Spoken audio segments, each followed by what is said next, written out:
Welcome to Chronic Curiosity, where we have real conversations with real people, from everything to anything, in attempts to facilitate dialogue with our fellow humans, and hopefully your curiosity as well as ours. If you can withstand the show, we ask, most importantly, that you tell your friends and family, but also you can pick up some merch or just donate to the show at chronic-curiosity.com in USD or Bitcoin. If you feel so obliged, you can give us a good rating and follow on whatever podcast platform you so choose. But please feel free to reach out to us on the website or the socials, which can also be found on the website, chronic-curiosity.com. And here we go. Oh, was I I had the agenda? That was my job. I brought nothing. I don't know about that. Yeah, I don't know about that. There's plenty. I mean, if nothing else, you're doing marathons now, right? I'm signed up for one. So I'd say I'm doing them. You're not going to do it? I'm going to do one. You're going to do one. So yeah, there was an S on the end of yours. That's true. Okay. It's a one and done. Sounds like a man that knows how to go out on top. Yeah, I'm a one and done. Yeah, for sure. I mean, I've rucked a couple, but this will be my first run. Yeah, what was your last one you did? Well, that was a shorter one, right? The 10 miler, yeah. That was a crazy one though. Yeah, I did I did an ultra marathon in May. It was 50 miles. Was that one down DC? That was a DC one. Yeah, okay. But that was all city streets, so it was flat. And then I did sounds miserable. Yeah, it was. Yeah. There's no sugarcoat. It was horrible. And then I did a 10 miler in November, which was pretty hard actually. It was way harder than I expected. There's a saying that mileage doesn't matter in the mountains, and dude, that's so true. Oh wow. 10 miles in the mountains is like totally different than, and it was the real mountains is out in Jersey, so it was like Appalachians, and yeah, 10 miles in the mountains is serious. That's a whole different ballgame though from the concrete too. Yeah, going from concrete to mountains is pretty significant. A lot, not only do you have the elevation gains, but then you have like the unsure footing and terrain features, and just, I'm used to going like, okay, 50 miles, I can do that, 4 miles an hour, I can almost tell you to the minute what time I'm finished. Right. And 10 miles in the mountains, you're like, it took me 45 minutes to do the first mile. So, because it was just straight up. Yeah, it was just straight up. And not only was it straight up, but it was like, your steps, it was like carved out of the side of this like stone mountain.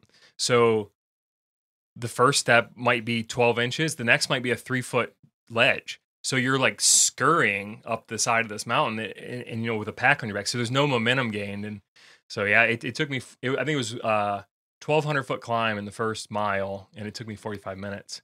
So you went like, what is that? That's close to just under a quarter mile, right?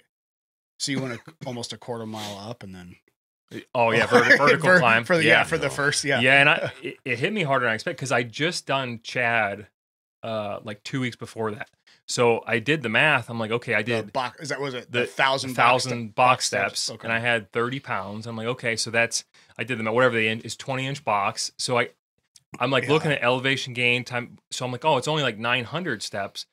So I'm like, oh, I'll do, but I wasn't really anticipating the varied terrain in footing. Yeah. And then also it was 20 degrees out. So it just like, so what was that event, since you're talking about it? Like, because you told me about the whole thing, like start to finish, and it sounded like a really interesting, like that sounds fun. It is 50 miles in DC on the sidewalk sounds fucking miserable to me. Mm-hmm. But it seemed like a really interesting event. So what was that, and how, like, the structure? I guess probably back up. So when I did the 50 miler, the event was good. I'm glad I did it, but what I hated was the training, because if you want to do 50 miles, whether it's running, ruck, it doesn't matter. 50 miles is 50 miles. I don't care. You have to be putting in super long miles in training, and you need to be on concrete. If you're going to ruck on concrete, you need to be on concrete for most of those. Now you can get away with some on the treadmill or whatever, but you need to do kind of, what the rule of specificity. You got to be as close as you can, especially when you get closer to the race. So you need to be putting in, 20, 24, 26 mile rucks regularly, weekly at least. And for me, as a father of 3, like time management, that doesn't work for me. And you can only ruck so fast. So say 4 miles an hour is about the best you're going to do. So you add up the time constraints. So for me, the event was fine, but the training I hated. I think I trained for, it was like a 12-week ramp up, and I hated it just because it was like, it's not the kind of rucking I like to do. I like to be out in the woods. I like to be on trails. And so after that, I was listening to this podcast. It was actually a running podcast, but this listener wrote in and he asked the guy like what event should I do? Like, here are my stats or whatever. And the advice he gave him was that you should pick your event based on how you like to train instead of training for the event you want to do, which made a lot of sense to me. So I started thinking about that. I'm like, well, I like single track, like, you know, hilly, like Worcester Memorial type training. So I need to find events that tailor that, you know, work into that. Because the last thing I want to do is go ruck on city streets. I want to be out in the woods somewhere. So I had known about this company called Greenbrier Fitness for quite a while. And a couple buddies of mine had done some of their events, but they were kind of far away. So I kind of followed it. And then I saw in November, he had a shorter one coming up, and it was like right on the Pennsylvania-Jersey border. It was only 10 miles. That's like a 6-hour drive. So I'm like, okay, I can try this one as like a sampler without being like super invested and going across the country or doing some crazy mileage. Cause I didn't know much about the company, and it's fairly small. It's just one guy, and I think he has some assistants, but, so anyways, the company's Greenbrier Fitness. It's ran by this guy named Greg McLeod, and he's a former, what is he? He's a British Special Forces officer, retired.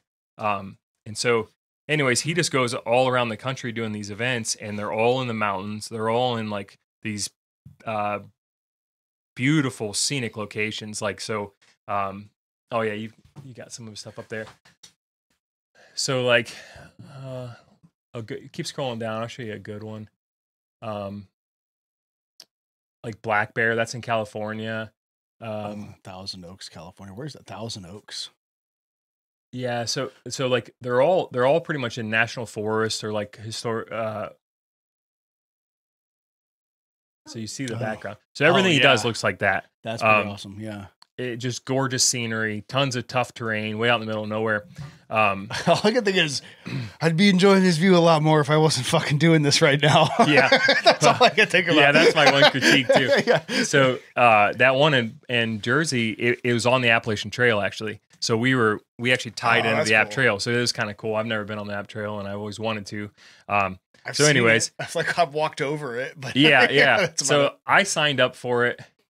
I kind of was almost like, man, I don't know if it's worth driving 6 hours to do 10 miles. Yeah.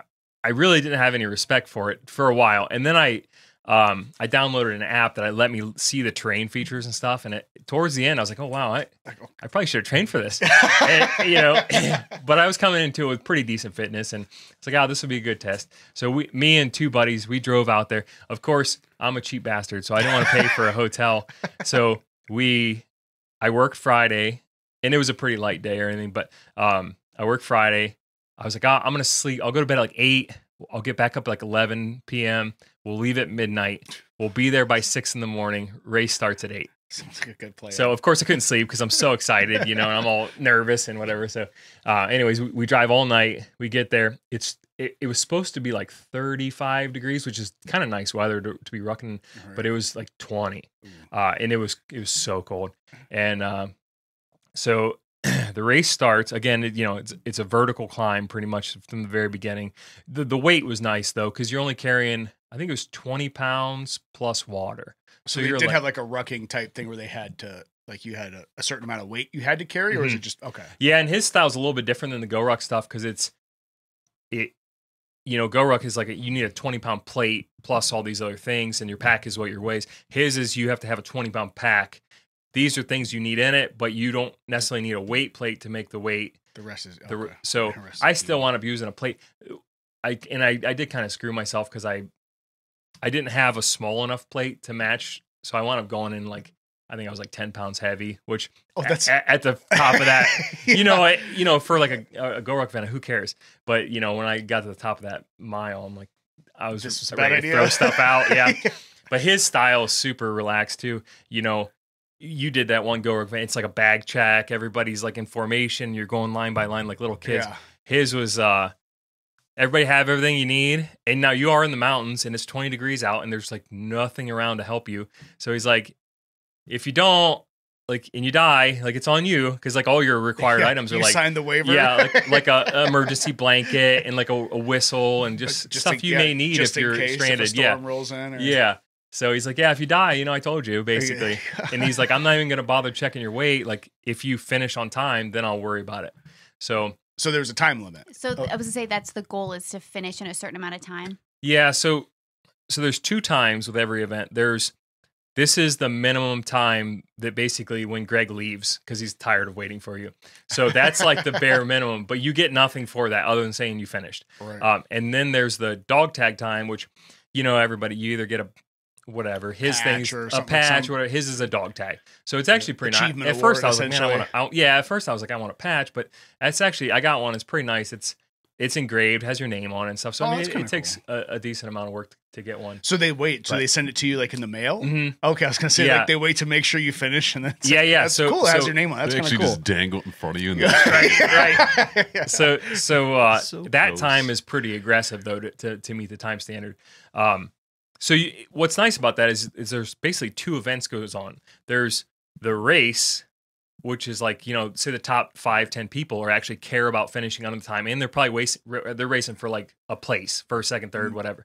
But then there's also people who just want to say they did it. Right. So, and they just want to see the beautiful scenery. So there's actually 2 races going on at the same time. So again, I'd never done it before.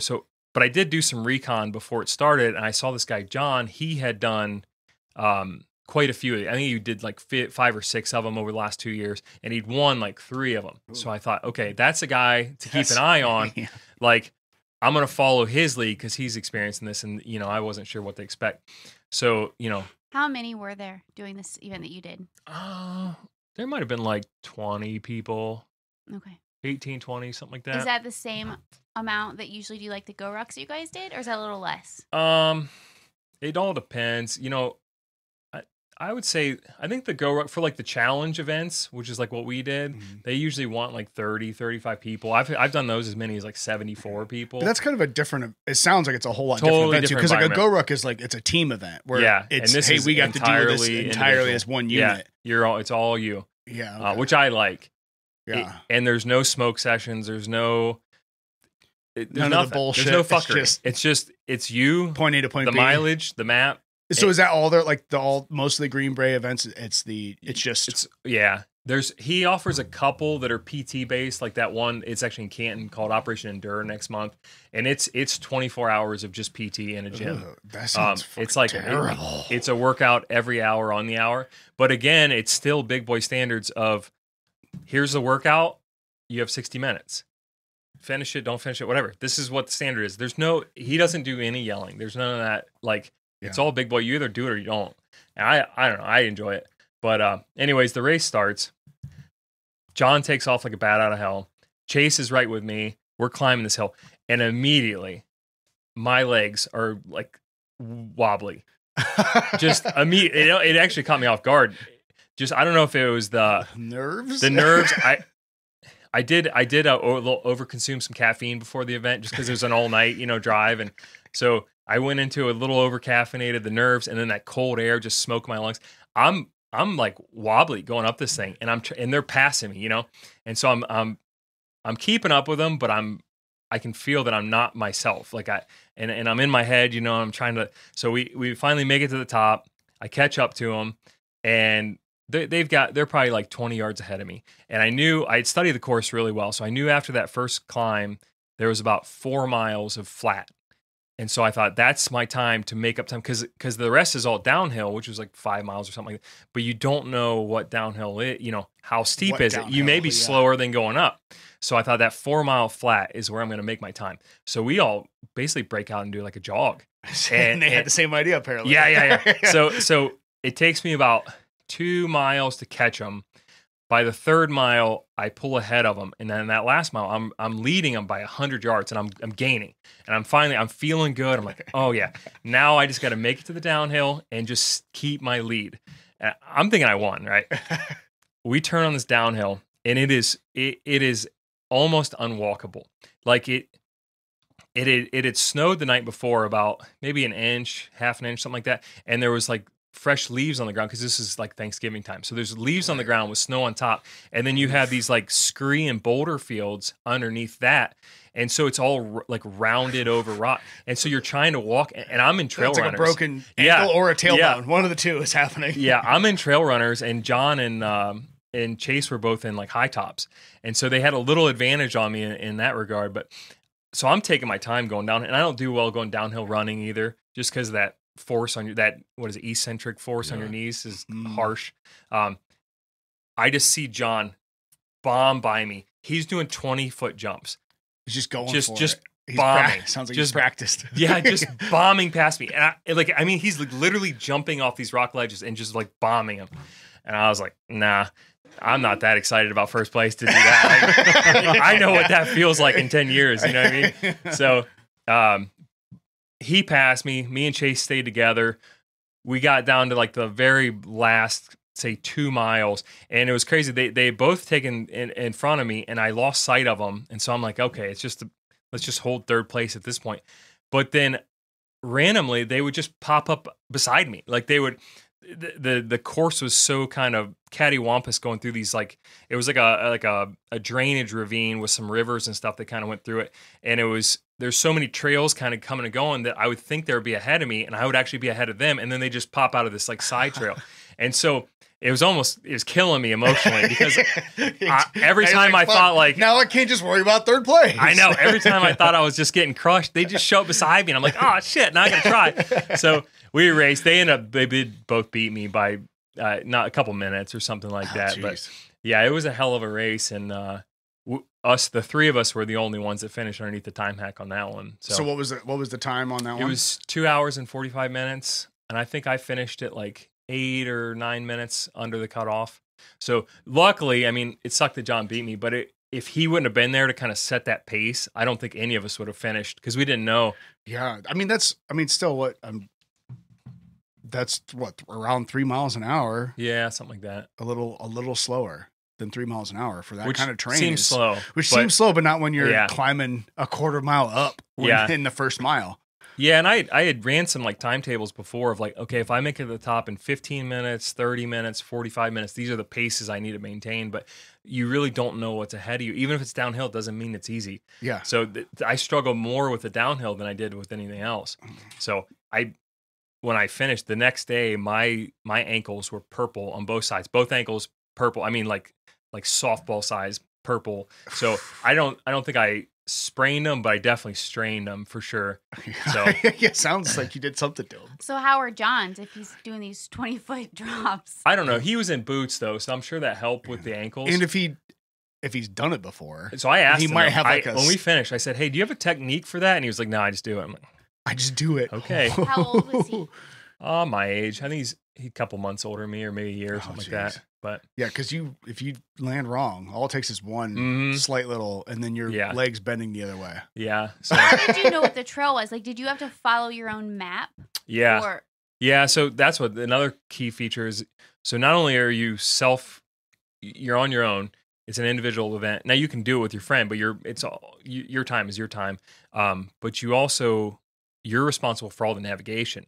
Now they're pretty easy to follow. You get an All Trails app, and then you download the map, but again, you know how it is. When you're out of breath, your brain isn't sharp, yeah. And so I had it pretty well memorized, but I got to a point, at the end of that first 4 mile stretch, I'm looking for a certain trail that was supposed to be marked, and it was mislabeled. In real life, it didn't match the map. So then it took me, I'd pull my map out and I'd figure out where I'm at. And so even though I knew the course, it didn't necessarily correspond with what actually was in real life. But so that adds another level of uncertainty. And I can imagine there's only just the entire time there's that level of like, am I going the right way? Yeah. I don't know. Does this look right? Like, because if you never know, like, even for someone that can navigate well, to be like, fuck, should I have taken that last right instead of the left? Right. Like, because this all looks the same. Especially, I think I'm in the right spot. Yeah, when you start getting, towards the end there's a lot of kind of coming in and out, and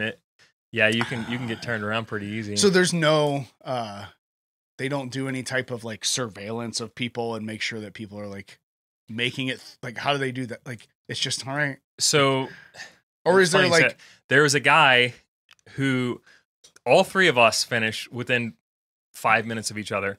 We're all head to toe, like just soaked in sweat, covered in, mud and snot and everything else, and we're all dying.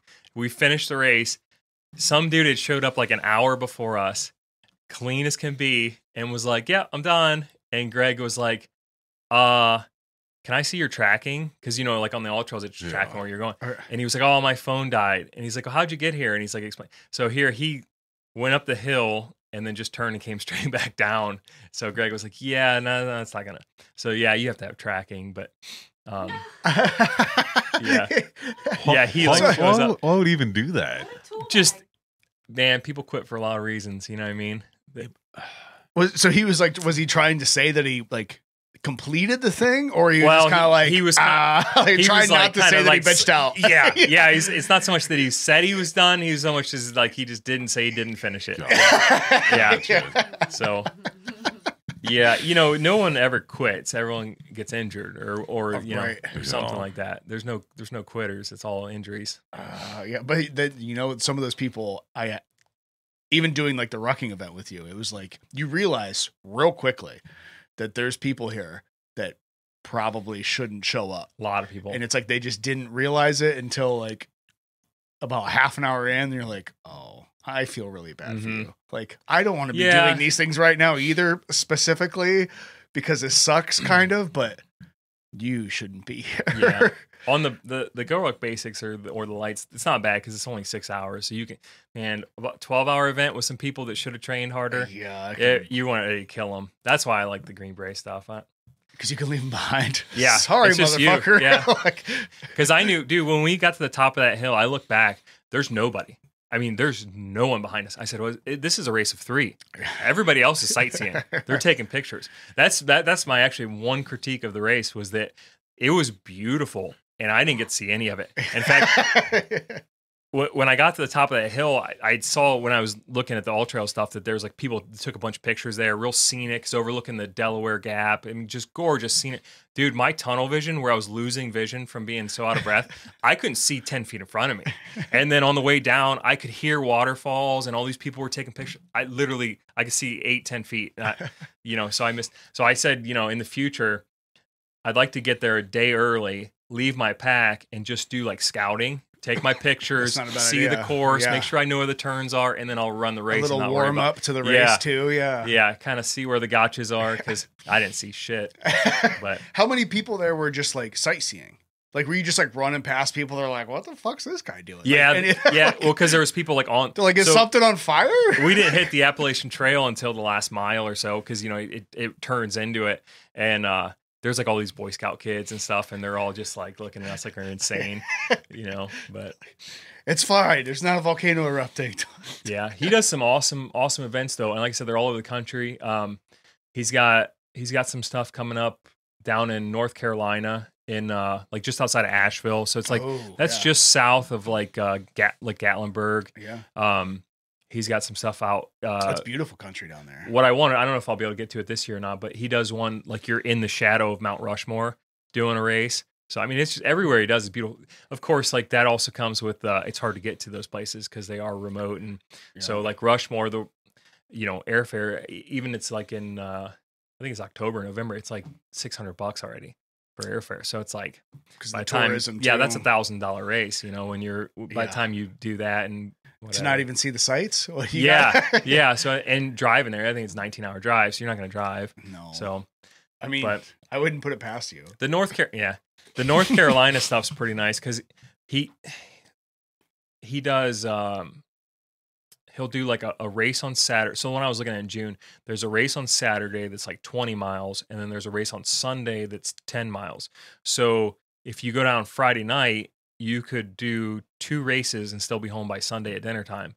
So, I mean, as far as like racing economy, like that's pretty good. Where, a Go Ruck event, because they're overnight, you lose 2 days. So you could do 2 races in the same weekend. Yeah. The whole overnight thing is I get it. Yeah, I get it. But for a dad of 3, it doesn't work. You know, it just takes up too much time. Yeah, you don't realize when you're doing like an overnight thing, even if it's the time frame in which you do things in your schedule can either take a lot of extra time that you don't need just because of where it's at. Yeah, and it's like, that's where I kind of drew the line at marathons. Is anything over that takes too much training hours. Whereas 26 miles, you could conservatively ramp up to like say 20 miles in training. And even before that, so you're going to probably do like a 16 miler and a 20 miler. So that's 2 weeks where you're going to be 4 or 5 hours, where, you're going to work out the rest of the week too for an hour or so. But like those long rucks are only going to be, 4 or 5 hours, 2-3 weeks in a row. Yeah. Cause the speed you're moving it too versus running. Yeah. I would imagine that'd be, it's a lot of time. Yeah. So the reason I signed up for this marathon, I'm not transforming into a runner by any means. It kind of sounds like you. No, it's kind of no, just the marathon distance is what I was referring to. But so with his races, you're only carrying 20 pounds plus water, and they're real fast. So I thought I need to get faster, and I need to figure out how to be able to bomb downhill faster. Not like John was doing, but just in general. So just I thought skill. I thought switching to running for a little bit would be a great transition into that without weight. And then hopefully ramp up to do this trail marathon and then use the skills I learned from that to kind of transfer into the race season for the summertime. There you go. That's my rough plan. You should watch the knees over toes guy. Do you ever watch his stuff? I've seen a little bit. I've heard a lot of. I need to do more of it. Strength for that. Yeah, his stuff is incredible. He like has a super strict diet and stuff too, but just the stuff that he does, it allows his knees to go over his toes. Mm-hmm. So when you're going downhill or, you're going like down a bunch of steps, it's super beneficial to make sure that you have like the mobility and the strength that you need. His stuff's pretty cool. Yeah, that eccentric stuff's horrible. I've incorporated a lot of like body weight, like slow lunges and stuff I've got off like running podcasts and how to do it. And I've seen great improvement. Just overall knee health in general, I've seen a lot of improvements, but man, it still sucks. Yeah. It's just, I think some people are naturally gifted towards that and some people aren't, and I'm definitely not. But. Well, I've never seen anybody that has done that knees over toes guys stuff and like not said like, oh, this changed my life. Yeah, I've never done it. As far as like I've seen it on the, was it reels or something? But yeah, because like I think there is something to like the construction of the strengthening of the knee and all those pieces and parts around there that we just don't. We're always walking around in super supportive shoes on flat surfaces, and how rarely people take the stairs anymore, let alone have to run up and down hills to I think there's a bit of like genetic things to that and like evolutionary things. Oh yeah. That. You know what I mean? Like we don't have to run up and down hills chasing our food anymore. Well, that's so like everyone says running's bad for your knees, and it can be, but so it's not eating. It's your a lot of it's your feet. Yeah.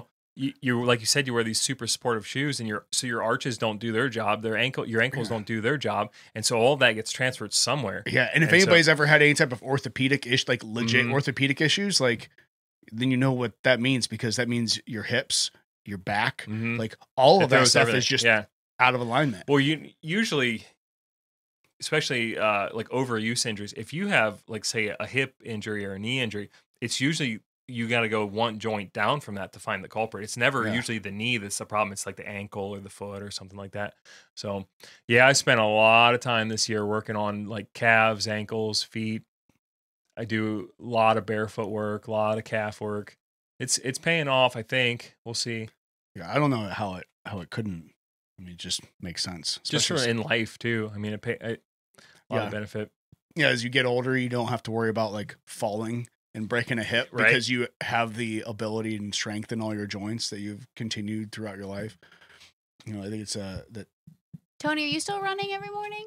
Oh, I haven't been. No, but you were for a long time, right? Yeah. Like a long, like pretty multiple miles? Yeah, a year and a half or something too.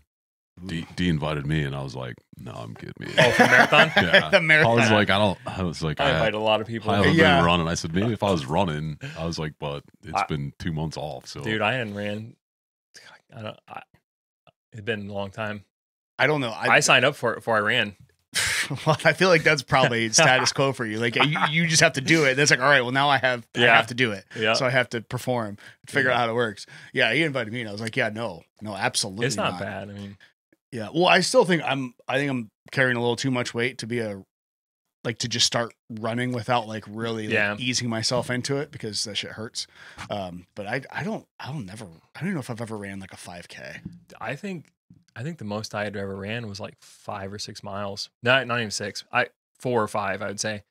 Because I mean, Air Force PT test is 1.5 miles. So I know we'd run like some 5Ks and stuff here and there, but we would never run any further than that. But I guarantee you've run a lot more 1 milers than I have. Oh yeah, for sure. Remember we ran that 5K and Fred was like, "I will see you guys at the end." Yeah, you guys like signed up for a 5K, that and was I was like the worst and one. Jesse and his girlfriend went, and Mom and Dad walked and pushed Kai. Mhm. Yeah, and I was like, nah. I'll be the supportive cheerleader. At the end. It's I'll so hang out weird at the that finish everyone, line. you know, like everyone runs 5Ks. To me, that is the worst possible distance. Because if you do it right, it's a sprint.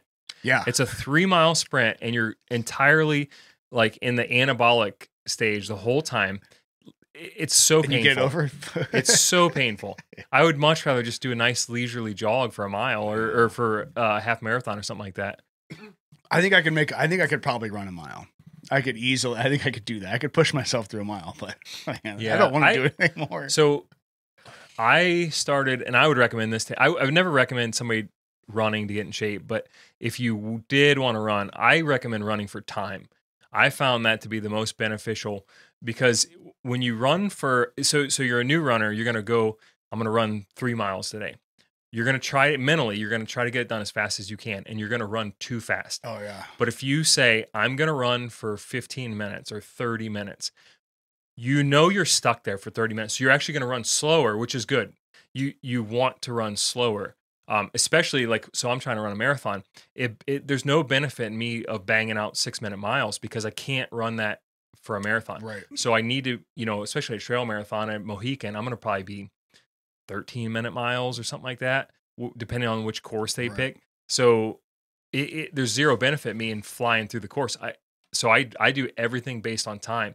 And then the nice thing about that, especially on the trails where you don't know what the trail conditions for that day is, like this morning it was completely muddy. Last week it was covered in snow and ice. So when you set it for time, it adjusts the perceived effort. So if you got in your head you're going to run 8 miles and you show up and there's a foot of snow, that 8 miles is going to be significantly harder than the 7 miles you ran last week. But if you say I'm going to run for 2 hours, and your mileage might come up short, but the perceived effort is going to be right where it needs to be. So I do everything, or maybe even more so. Yeah. So I do everything for time. That makes sense. Mm-hmm. It just keeps me honest, and it gives you an attainable goal, no matter what it is. Mm-hmm. Because if it's mileage and you just can't make it, then it's, well, fuck this. Like, I couldn't make 3 miles, so screw it. But you can walk. Yeah, you can. Right. As long as you get your time in. Yeah, you get your time in. But you're not going to take 8 hours to walk it if it's like, oh, I guess I can't run. That makes sense. I do everything for time. An attainable. It's all about getting an attainable goal. Mm-hmm. And then I took the same method. I follow 5-3-1 for strength training, which is just a brutally simple. Yeah. It's like so they do a 4-week wave. I do the same thing for running. So I ramp up 3 weeks in a row, and then I deload, and then 3 weeks and deload. Even though I don't feel like I need to, I feel like if I deload before I think I need to, I come back that 5th week fresh and ready to rock. Right. But if I wait until 5 or 6 weeks and then I deload the mileage, I don't recover in that week. I'm still not ready to go the next week. So every 4th week I deload. So I ramp up about 10% a week. So that's where the time thing comes in. It's so easy. Just take your calculator before you ever do the week, add 10% to your long runs or whatever. And then you do 3 weeks in a row, a ramp up, you deload to about 50%, and then you start right where you left off. And it almost feels like you're holding yourself back, but that's kind of the key to longevity, because 80% of runners, statistically, 80% of runners will be injured every year. So if your goal is to be consistent and run the whole year, then not getting injured is the most likely way to do that. So injury prevention is more important than progression, because if you go out of the gate too hard and in 5 or 6 weeks you get injured and you're out for 3 months, that dude that just slowly added 10%, You're right back to 10%, square one. yeah, he's going to pass you. So it's kind of a tortoise in the hare, because your muscles and your lungs are going to progress extremely fast, just like the gym. You know, your ligaments and your tendons are what can't keep up. Right. So, you know, having those deload weeks gives them a chance to kind of catch back up. Well, like you said, it makes sense. The attainable goal, something you can do for a long period of time. Mm-hmm. We've talked about a bunch of times, like especially with diet, exercise, whatever it is, all the things that suck in life. Like, oh yeah, consistency trumps intensity every time. Yeah, like there's no, like, motivation is not, like, that's great, that's nice to have. Yeah, it's fleeting. Yeah, but consistency and realisticness. Mm-hmm. I don't think is that a word, Tony? Sure. Like, those are the things that are going to keep you going forward and keep you, like, on this path of whatever it is you want to, you know, achieve. Yeah, motivation's such a fleeting emotion. You know, discipline is steady. You know, I have good days. Today I did not want to run. I had no interest in running this morning. Felt like shit, but you're already committed. You know, you just tell yourself, well, I already signed up for it. This is what I'm doing. Yeah, I took a decent sized break from the gym for a while, and just exercise because I was sick, and then work and all these things. But the guy at the gym, he was like, "Hey, you've been around a lot more. It's nice to see you." And I was like, "Yeah, I'm just trying to get in here, whatever." And the one day, he was like, "Man," he's like, "I haven't seen." He's like, "You're just on a roll." And I said, "Whoa." I said, I'm on consistency. I don't know if I'm saying on a roll. Right. I said some days. Yeah, that's where it starts. Some days, just showing up is really attendance. Some days attendance is all that matters. Like, because I know, like, if you get injured or if you don't, you say, "Oh, I'm not going to do this." Like, "Oh, fuck this day." And then the next day is the same. The next day is the same. It's the same way if you get injured. If you can't go do it, or if you're not in the mental space to go do it, like, you know, make it attainable and go just show up. Yeah. Routine, man. At least as I get older, I'm routine. You know, I got to have my coffee every morning. I got to have, you know, I take a shit in the same time. You know what I mean? So, like, it just becomes habit. And then it also becomes habit for everyone around you too. So now it gets to the point where sometimes I feel like a lazy bum, and like I kind of should have been at the gym at 5 a.m. and I'm not. I'm still in bed. And then Holly's like, "Are you working out?" And it's like, "Oh, are you going?" "Oh yeah. I was just going." You know what I mean? So then, like, they call you out because they're expecting it. You know, so you know, it creates that accountability. Well, so what's the why? What's my why? Yeah, I don't know if we've ever. I know we've talked about rucking. Dude, I've searched for a while. Everyone has these great whys. I don't really have one, to be honest with you. I've thought about it. I don't really have a good one. I've struggled with it. You know, I guess I'd like to say that I want to be a good influence for my kids. Like, I want them to see me doing great things, and like maybe that you know, I read a book last year. This guy, he was a professional adventure racer. So he sponsored everything. That's his whole career. He goes all over the country or all over the world and does adventure races. His dad, who was like an engineer, he signed up and did the Leadville 100, which is like one of the hardest ultra marathons, with like no support, no aid, no like formal training, and finished dead last. Beat the cutoff by like 6 minutes. Maybe it was 4 minutes. It's crazy. But that stuck with his son, and he wound up turning it into a career. Like, but he was inspired by that moment. I'd like to say that, but I don't know, man. I don't really have a good answer. It's just what I do. Yeah, I don't have a good answer. Yeah, I feel like there's multiple little ones that just like compile up, right? Like, you want to be active. You want to, like, you couldn't not be active. Yeah. Like, your personality. Yeah. Like, you know, you enjoy being outdoors. You know, you want to set an example for their kids. You have, like, that's you time. You know, like, there's a bunch of little reasons. I always feel selfish because it's like, that's, you know, you wake up, you answer to your kids, you answer to your wife, you answer to your boss at work, your customers. This, like, it's the only time that's like mine. Right. You know, it's all me. So that's a selfish answer, but that's, I don't know. I guess that's part of it too. How selfishness is good. Yeah, but how much could you like how shitty would your response be to your kids or to your wife or to your boss or your customers if you don't have that thing that like fills your cup? Right. You know what I mean? Yeah. So there's like, yeah, there is a little bit of selfishness that's necessary because like you have to have your own joy. Because what happens when all that gets stripped away? Like you have to have your own Oh yeah, you something. you die and- inside a little bit. yeah, At least I do. Yeah. Yeah, I do feel like I'm a better person after. Like when I go on my long walk or my long run, I come back. I'm a better person for it, for sure. Yeah, I think a little bit of selfishness is needed. I mean, obviously, there's a cap on everything. You know, that you can have too You much. always hear these people. They're like, I'm doing this for something awareness. I'm like, Yeah. get the fuck out of here. Yeah, if you were doing it, you wouldn't be talking about Yeah, it. Right? take all the money you just spend on gear and training and donate it to something like that would help. That would actually help that cause. Yeah. So, I always just tell people like the same guy at the gym. I'm like, he's like, what are you going for anything? I'm like, no, just continue to look good naked as I get older. oh yeah, You know, that's that's a bonus. Like, and you know, apparently, this cardio thing, I guess, because people say keeping your heart healthy is supposed to be good for you. So I guess there's that too. Like, but otherwise, I watched this podcast or I watched this documentary. It's like a docuseries. That Idris Elba guy narrates it, but it was an okay series. But there's this race in there. It's called the Marathon of the Sands or something like that. It's over in the Saharan Desert in like South Morocco, and it's literally through like sand, like steep sand, and it's 150 some miles over like 6 days. Jesus. So it's like a multi-stage, it's like a multi-leg race. And what I found interesting out of the whole thing is like there's when they start, there's a dude walking a camel, and oh yeah, there it is. So it's like literally like sand. Yeah, those literal sand dunes. Yeah, so there's a dude walking a camel that starts with everybody, and the camel walks the whole race. And the rule is if you get passed by the camel, you're out.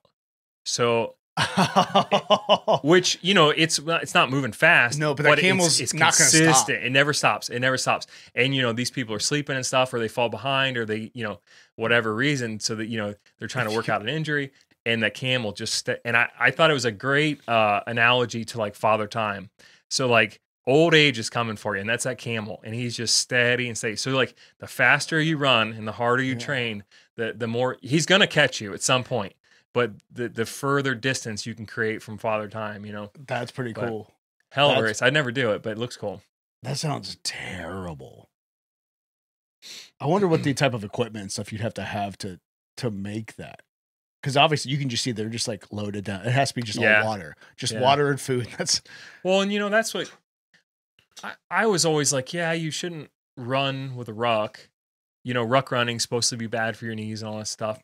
And then I started like looking at these ultra marathon guys. They're all carrying, now they're not carrying 25, 26 pounds, but they're all carrying like 10 pounds. They got to be carrying 10 pounds of water. Oh, to make it yeah, because by the time you the go next into station or whatever it hydration and is. water and whatever else, they have to carry a headlamp, some extra batteries, a power pack, their phone. Yeah, they're all carrying 10 pounds, and they're running hundreds of miles. So, I think it all boils down to like, because I think you asked me something about that. It boils down to like a lot more like percentages. So, most of that advice of like don't run with the ruck is coming from like special forces guys or like selection guys that are trying to make it. They have like 100-pound ruck. 60, 80, 100-pound ruck, and they're $150. So, they're carrying 50% of their body weight. That's whereas like if I'm carrying 25 pounds and I'm 200, that's what 12, 15% of your body. It's pretty if you negligible. go run 10 miles right out of the gate and never do it, it's probably going to hurt real bad. Yeah, but and it's there all are some about that techniques preparation. too. Obviously, you wouldn't want to go road running, and it's more of like a ruck shuffle because your feet, like on a run, you're going to be like bouncing. Whereas a shuffle, you always have a foot planted, so it's more of like it's a shuffle more than a run. But I think it's fairly safe if you practice and you're cognizant of that. Yeah, you're just doing it safely and building up to it. I thought the guy had a flipper on. I was like, how's he running this? Terrible. That does look terrible. I wonder how many people do that. That sounds... All those ultra marathons look terrible, man. Yeah, and like the Moab, like I read Goggins' book, and he was like detailing some of that stuff, and then I read Cam Haynes' book. It's, oh god, some of that stuff is horrible. I just don't know what those type of people have because I know I can't relate to the thought of just 240 miles just running and thinking like, because he even said like most time they're like, yeah, after the first 20 miles, it's like this fucking blows, but. Dude, got another 220 to go. I don't think there's anybody that doesn't struggle mentally with that. I don't. They all, every book I've ever read, and they're all by great runners. They all have mental battles. I don't know how you cannot. I read this book. It's an older book, but this dude was a very successful, famous ultramarathoner, and he was quoted. I'll butcher the quote, but he said something like, I always have these great plans coming into this, and then halfway through I'm just trying not to puke on my shoes. And like, dude, I feel that way all the time. Like, I think all this training and prep and studying the map and doing all this stuff, and then like, dude, halfway through I'm like, this still fucking sucks. Like, no matter how hard you train, it's still hard. Yeah, but if you didn't do that, you'd be that guy that just turned around and be like, I'm done. Right. Yeah, like, nope. Well, they say the more you suffer in training, the less you suffer on race day, but probably you still just sucks though. Yeah, I don't know. It fascinates me that people that have all these different things that I just don't. Yeah. Like the skydivers. Like we talked to Andy Polton and he told skydiving stories. It's like, I have zero desire to jump out of a plane once, let alone, I was about to say freebasing. Yeah, that's a different thing. I'd rather do that than skydive. Yeah, different thing. But like, man, like all his stories, I'm like, I just don't. I have no idea what like makes that just go. You know what? Let's go. Just jump out of a plane constantly. Oh yeah, those like, wingsuit guys are insane. Yeah, they're like almost like brushing treetops and stuff, and like some of this shit that I see people doing. Well, and then they die. Like it's like, oh yeah, that guy died, and this guy died, and this guy died. It's like we just watched both Free Solo and The Alpinist recently. Yeah, and both of those are fantastic. And it's like we watched Free Solo first, and there's Alex, I can't remember his name. But it's like you watch him, you're like, this dude's fucking nuts. And then you watch The Alpinist, and it's like, and then Alex is on The Alpinist going, yeah, this guy's fucking nuts. Yeah, it's like, whoa, sure. Like I don't like. It's super cool, but I don't know what to do with all of that. He must not have thought he was that nuts, because I'm pretty sure Honnold's down in Antarctica right now. Is he? Yeah. Yep. Is that what is he doing down there? Is he doing some kind of like cross country thing, or he's climbing? I think. So. Yeah, there's some mountains down there. Yeah, because and pyramids. Stump. Yeah. I'm just saying. Hey, all I know is he's like, I gotta go. Yeah. It's got to be a record. I was just seeing how quick it took to go there. He didn't say aliens, but no. All I know is I've seen some. You can zoom in on Google Earth. It's shaped awfully a lot like a pyramid. But anyway, sorry. No. Stump was down there doing the it's like 7 countries and 7 jumps in 7 days. Oh yeah, I remember hearing about that. Yeah, and he said something about Honnold being down there, jumping into Antarctica. Alex has an interesting mind. That's kind of a hobby of mine. I kind of like observe and study some of these freaks, and we'll call them like performance outliers or whatever you want to call them. But he's so I watched that. What stood out about that documentary of his, obviously everything he did on the mountain or the wall was super cool. Right. But what I found the most fascinating was, so he got his first apartment, right? Because he'd been living in his van or whatever. Yeah. And it seemed like for years he just lived out of van. His mind worked so different than a normal person. So he's gonna go. He needed a fridge, and so this stood out more than anything else. He needed a fridge. A normal person would go, okay, I got 48 by this. This is the fridge I need. The spot that I need to fill. He just goes, well, this fridge is good enough size. It's half the size that would fit in the hole. And he's like, well, this is more than I'll ever need. And so he just buys the fridge that he needs. And I thought it was just such a great, interesting way his mind worked. Because a normal person would have bought, the size that they would fit in the hole, not what they need. Yeah, it looks so ridiculous. I was thinking the other one was when they were sitting in the van, he was talking to his girlfriend, and basically she was like, look like you're like risking your life all the time. And she was a climber too. But she was like, look, you're like risking your life, that like is my worry for you like not enough to like stop you from doing something. And he was just like, yeah, no. No. Like, yeah, he's you'll replace me. Yeah, he's like, if I, you'll find somebody else. And he'll die. I mean, without a doubt. If you keep on free soloing long, if you Mhm. keep on doing something like that long enough, it's just for sure. Yeah, that's so wild. Dude, I think it was a little while back, but wasn't it? How old was that kid that he was like young that got up El Cap? You remember that? Cass, look that up. There was like a kid finished that climb. Did he solo it? No. Oh, okay. But it's still like the fact that I think he was like 7 years old or 9 What? years old. Okay, Jeez. now that's ridiculous. I don't do heights. I'll do heights. Says the guy that talked about flying in airplanes for years. I don't do heights. I don't know. That's one thing I've never tried either. Really, like actual like rock climbing or anything like that. Like not even like I've tried like the simple like peg board type the board stuff that they do, but like there you go, 8-year-old. 8-year-old becomes the youngest person to climb California's El Capitan. That's pretty cool. What was that? When did that happen? I know the article was in October of 22. Yeah, Friday. So it was October 20 last year of 2022. 8-year-old. That's wild. Look at this. He climbed that in that shirt? Yeah, that's what I was saying. His dad's kind of fat to be pulling up that mountain. Yeah. Hey, that's pretty wild. That's pretty fake. cool. That's fake news. Photoshopped it. I don't know. I don't know how many times you have to shit your pants from like falling and the rope catching you. Dude. It's got to be the weirdest feeling. Yeah, like I don't know. I don't know any better way to explain it than just the feeling of shitting my pants. I'm like climbing up this mountain, and it just something gives way, and it's that split second of hope I put my anchor in right. He was in some other documentary I just watched too. They were trying to climb some like plateau looking thing down in South America, and he was like it was like a biological type excursion, but they hired him to help climb because they're trying to get this old dude up on top of it or something. And the complexity wasn't so much the climb, so much as they had to pack in like a couple days through this jungle. And if anybody with like the smallest injury could kill you because there's no way to get in and out.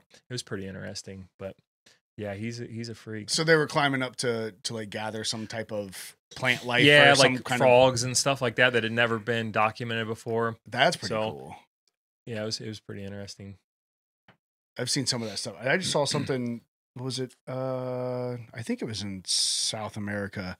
Yeah, it had to be because they were talking about the Mayan. I think it was the Mayans. They're talking like their construction. They've been doing a lot of LiDAR and stuff over South America recently. Yeah, and it was like, oh yeah, we just found another just giant city of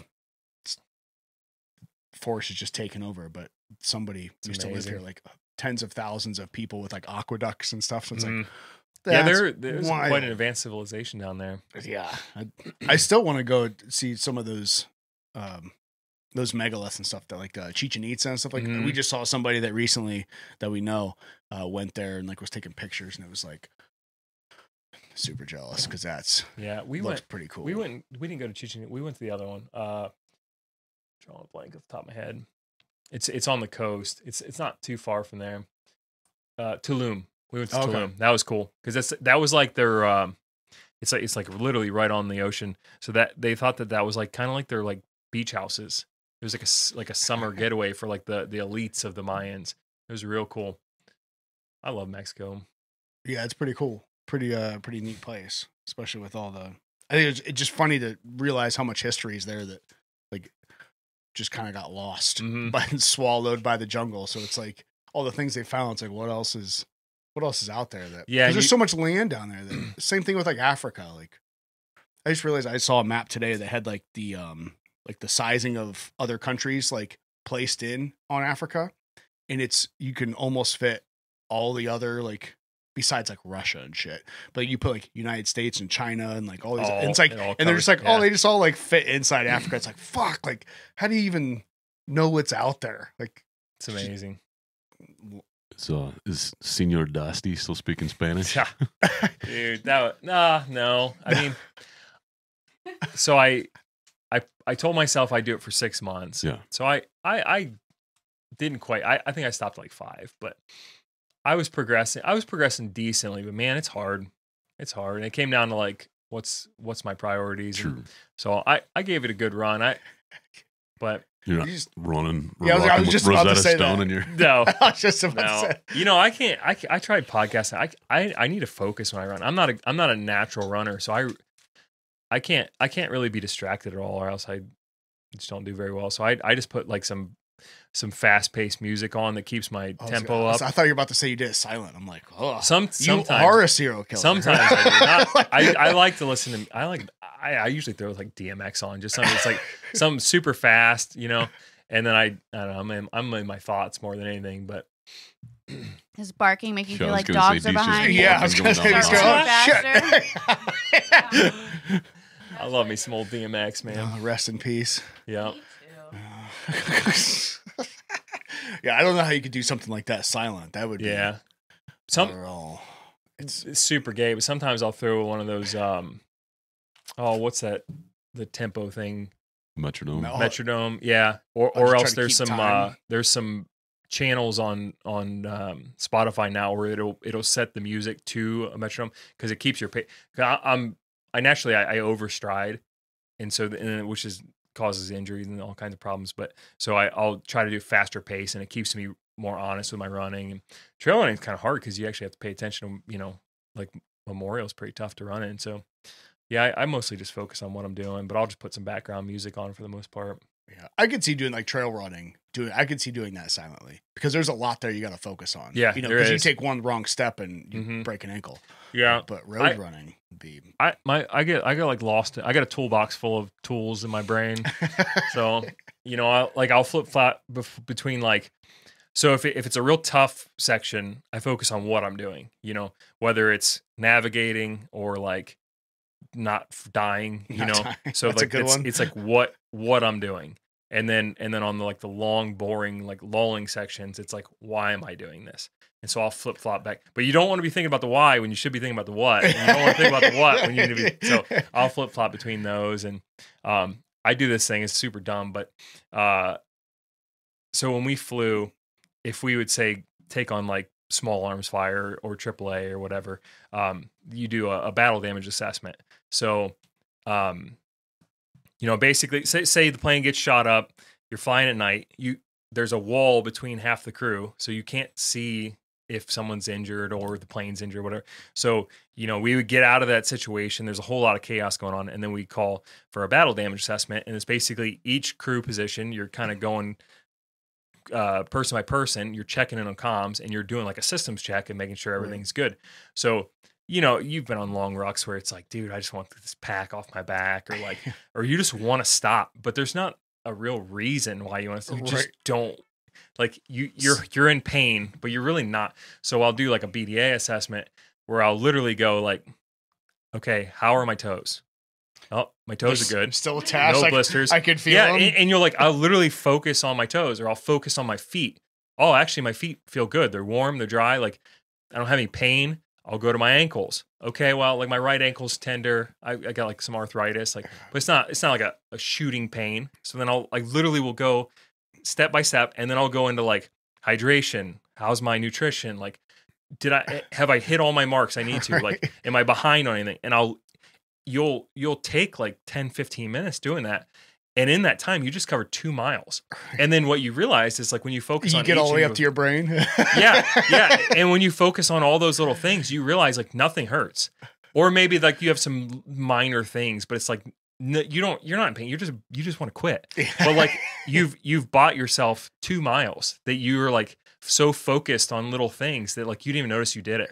And then like, you know, when you focus on those little things, maybe you will notice like, oh man, my stride's kind of slowed down, or like I've been hunched over and I need to stiffen up, or like my breathing's kind of out of whack and that's why I'm kind of huffing and puffing. I'll focus on like box breathing, or like, and when it kind of like, it's like a roll call to get your shit together. And then by the time, usually, you know, cause like when I run, I'll have like a 5-10 minutes where I feel like shit and I want to quit. And then I start feeling good. And then like, you know, you kind of go back and forth. So push me through that period of like darkness, and then next thing I feel good again. So I do dumb shit. Like I got all kinds of stuff like that I do. I never thought about it like that before. I do. I get that. I understand the sentiment because I've been on those rocks where it's like, this blows. Mm-hmm. This sucks. I'm dying. And then when you really think about it, like, okay, fine, I'm not dying. Like, I just don't want to do this right now. And, Right. Yeah, that's all it is. It's like, all right, yeah, it sucks a little bit, but it's really not that bad. Yeah. I never thought about doing a full assessment. Yeah, like today I got to like maybe 7 or 8 miles, and my left knee just like fired up. It wasn't like a shooting pain, but it hurt. And so then I'm kind of like, why does this hurt? And I'm like going back through. So then I start thinking about my training log this week, what I do, how to fuck this up, you know? And so you're just buying yourself time, but you get so deep into that, then you forget about it at least for a fleeting moment. Well, at least if nothing else, it's a good assessment tool enough, and even carry on in life. Cause there's times like just not even physically, like just through the day, you're like, at least I have these days where I'm like, fuck, is it a Monday? Cause this day just fucking blows. Oh, yeah. And then you're like, it's like, all right, let's think about this. Is it really that bad? No, probably not. Right. It still fucking blows, but I guess I'll count my blessings and, like, maybe. Yeah. I always say that being an endurance athlete, especially as they get older, is like it's like a dual master's degree in like physiology and pain management, because like you're going to hurt. So like you really need to figure out why you hurt. How bad does it hurt? Is this something you push through? Is this something you stop and fix? Unfortunately, like there's no easy answers, but right. But it's a good diagnosis too, or a good tool to have that, as you get older, just life in general. Like I made the comment before, like my neighbor, who's, I don't know, is in his mid 70s, and first time I went golfing with him, he kicked my ass. Like not even like he kicked my ass on the golf course, but he also like physically, because he walks. I'm like, well, shit. Like, okay. And like I've never walked a full 18 carrying my clubs. Like, right. He uses a cart, but I'm like, yeah, I'll carry mine. And like at the end, I was like, oh, damn, that was like a ruck. Like I'm hurting. He's like, you want to go tomorrow? And I'm like, damn, Steve, like relax. But it was like, oh, well, it's like that, the second you stop moving is when you start dying. And to be able to do like just that longevity, like if you're so concerned about hurting and your body not hurting at all, well, then you're never going to put your body through anything that's going to be beneficial for it either, because, muscle growth hurts. Like, oh yeah. Motion is the lotion. Yeah. Motion. It is, man. It is.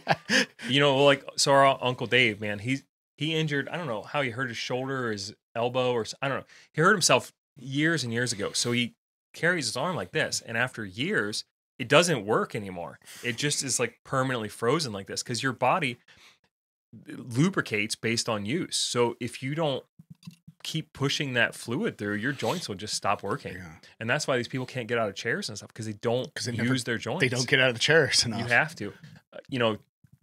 Muscles will heal with rest, but like tendons and ligaments, you can rest them for years. They're not going to get better. You have to use them. Yeah. I had that with my shoulder. I've talked about, I had my labium, my labrum, was like, I went to the doctor, the guys checked it out, specialist, and he was like, yeah, he's like, we could cut a chunk out of it for you and like reattach it differently. And I'm like, well, that sounds terrible. He's like, yeah, I wouldn't suggest it unless it's to the point where that's all you have left to do. I was like, so like, what about like using, he's like, well, you're not going to hurt it anymore. Like it is what it is. Like, so do whatever you want with it.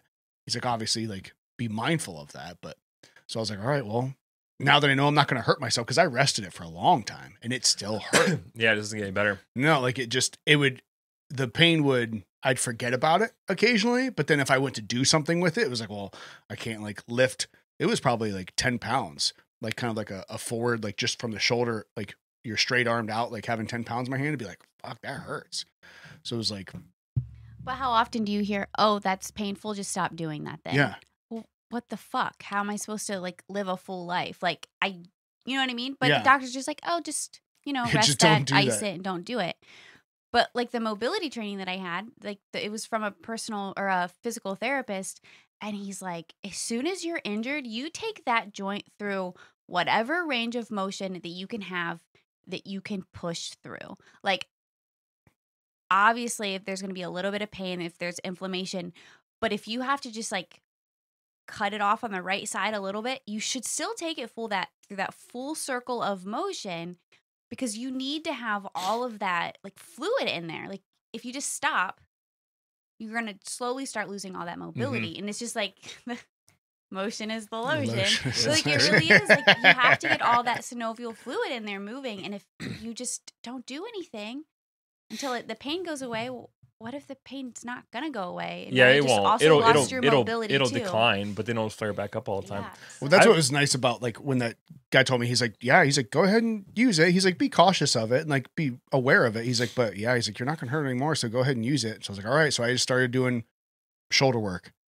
every time I went to the gym or anytime I did anything. So it was like, and now I haven't had really any issues with it whatsoever in like the last year. So it's like, okay, like maybe sometimes you just got to move the shit. Yeah, a lot. Yeah. I always try to do, and I'm not a PT by any means, but I tweaked my knee last year. And so what I did two things. I continued to use weight at a restricted range of motion. And then I cut almost all weight and tried to do a full range of motion. And I think those two combined seem to help quite a bit. You don't want to do just weight with restricted because you'll eventually lose that range. Right. But then if you can't do the weight with full range, then you need to go no weight with the range. That seemed to help. But yeah, that makes sense. And it's a part of living as full of a life as you can, right? Because I've seen too many people, especially nowadays, where it's like these people are like barely getting around. And I, not to be, insulting, but just like super overweight, can't get around. They can't walk upstairs without or tie their shoes. And by the time they're 50, it's like they look like they're 80 and they're almost dead. It's like, what are you doing like with your life? They're following the RDAs, man. Those new guidelines. Those new, you see those where it was like, just regular meat. That's actually how I not switched. so great for you. I just eat Lucky Charms now. Just Lucky Charms and Cheerios. Now look at me. I'm doing great. Get that glyphosate in you. Like that's what blew my mind too. Like because I'm fairly familiar with herbicides and the whole glyphosate story, and that's like for those that don't, the active ingredient in like rodeo and Roundup. It's herbicide, and even on the FDA website, it says that. It was like 80% of grain products have traces of glyphosate in them because it's a herbicide they use to kill the weeds around crops. Right. So it's like they're like it's a safe amount, and we haven't seen any of those traces move into like milk and like basically any like products that animals would ingest. But it's like, okay, I can understand why some people would be concerned when the FDA is telling you, oh yeah, there's herbicides in detectable amounts in almost all your foods. It's like, and the FDA says it's safe, but Europe has a different opinion about glyphosate. Yeah, the FDA says a lot of things are safe when it comes to health. Yeah, well, they're a lot skinnier than us. Yeah. Well, it was one of those things where it was like, it's even when the quote unquote scientific professionals are like, oh yeah, no, there's herbicides in your foods. Most of them. Yeah. It's like, okay. We should be considering this. Well, I think that's why a lot of people think red meat's actually safer, because if you think about like chicken and pork, and they're eating glyphosate infested grain 24/7. At least cow. Well, if you had a grass finished cow, it never touches it, unless you would get it from the hay or something like that. Right. But even if it was grain finished, the most of its life, it never really sees it. Yeah, and some of those things, speaking of chicken, I realized we butchered our own chicken for the first time, and the meat is entirely a different color. Really? Like, completely a different color. Like, in it, not the consistency, but like I was trying to explain to somebody else before too, and I couldn't. Like, it's the way the meat just like feels is different. Like in your mouth as you chew it, like it's not like it's harder. It's like it's not gamey, but it's kind of leans toward that gamier aspect where it's just a little like thicker, almost just meatier. That makes sense. Just meatier. I would. My first thought would be because your chickens actually walk around. Yeah, and I'm sure that's probably part of it too. Versus like being stuck. Yeah, you couldn't like the chicken wings. Like if you have like chickens that like birds are out there doing their thing.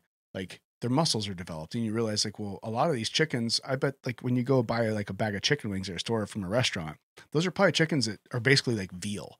That they're being only live caged up 7 weeks, and they've never been. They just get force fed until they're big enough to slaughter. It's like, well, I think I told you that story. I can't remember his name, but he raises pasture raised meat chickens, and when he first started buying chickens, he struggled because the breeds he were getting, they kept breaking their legs because they were so genetically modified to scratch. They couldn't scratch without breaking their legs because they're used to growing in a feedlot where they just get force fed feed. So he had to go find heritage breeds that were strong enough to support their weight and scratch for food.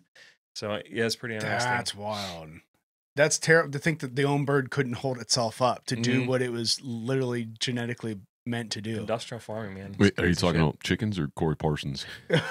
Oh, nah, it's not. He's been doing some legwork, I think. Yeah. He's been doing legwork. Yeah, they are fascinating though, because it was like, man, like this meat like is entirely different. But it just makes you wonder, like, what am I buying when I'm buying something from a store? Like, I don't know. Like it just seems to be concerning these days when yeah, we buy half a cow every year, and then we'll supplement with some chickens, but most of our meat's cow. We buy it local. That's the best decision we ever did. Yeah, all you need is a freezer.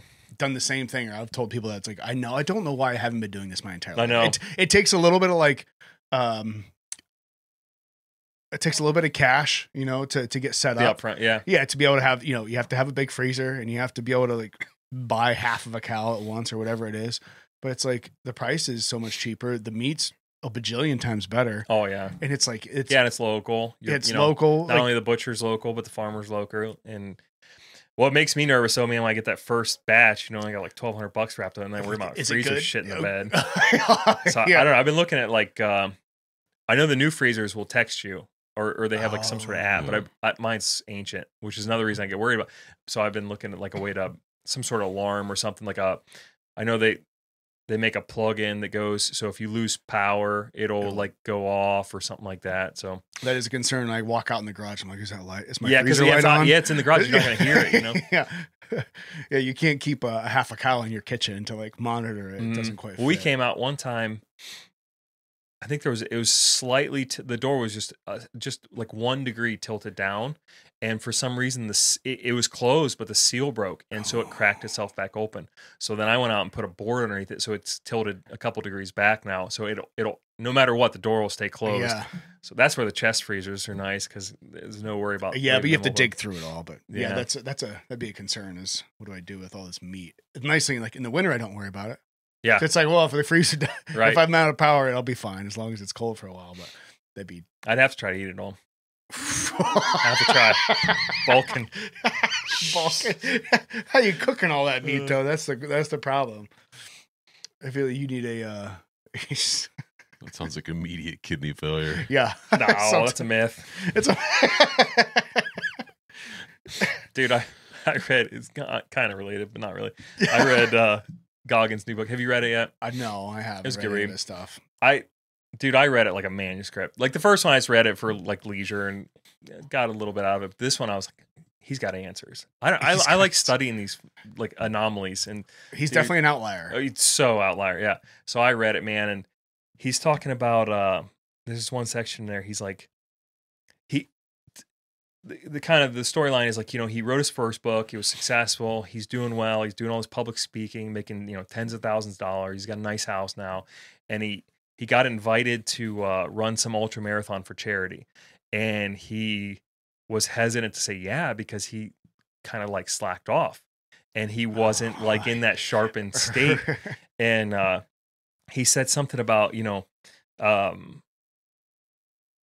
too much bacon and eggs, or said something along the lines of like, got used to bacon and eggs. And my first thought was like, what the hell's wrong with bacon and eggs? Like, if you're running all the time, bacon and eggs, you probably need it.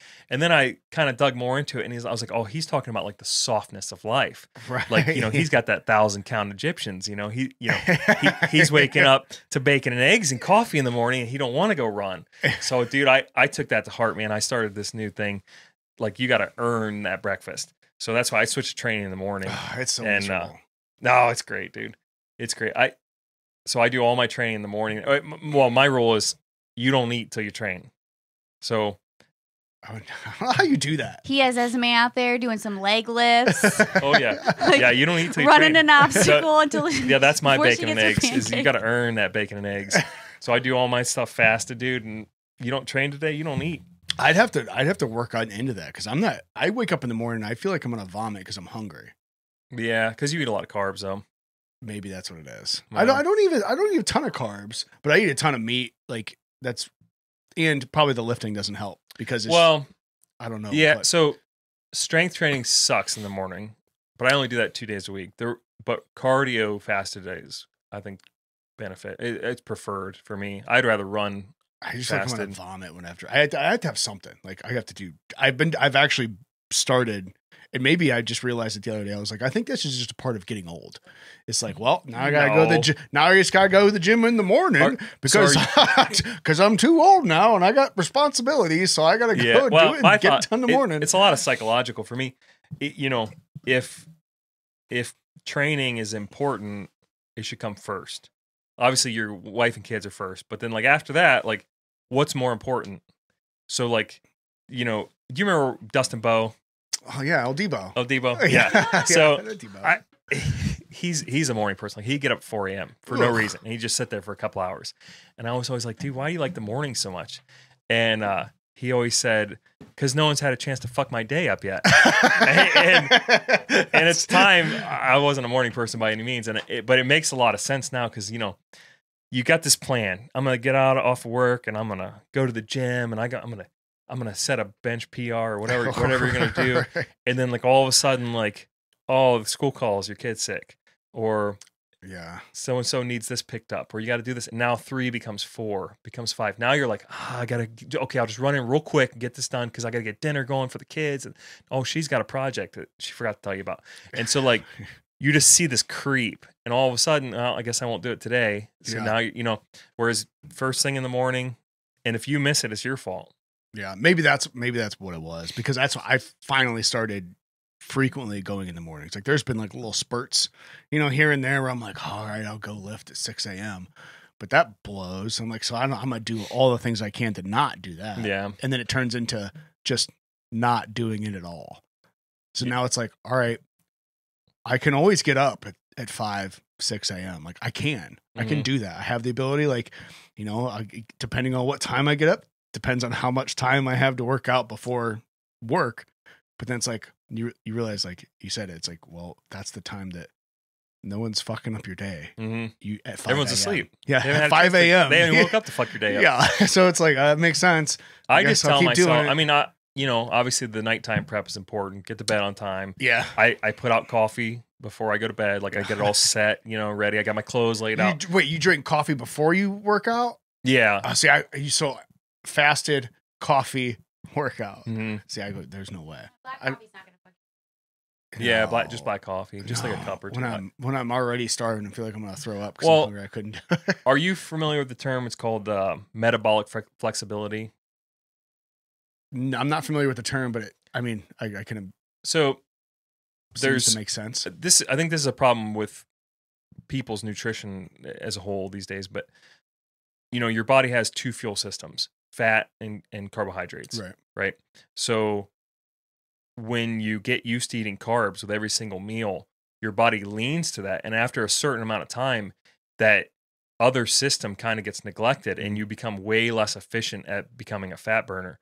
So, say you want to go, whatever, you're going to go do cardio or whatever.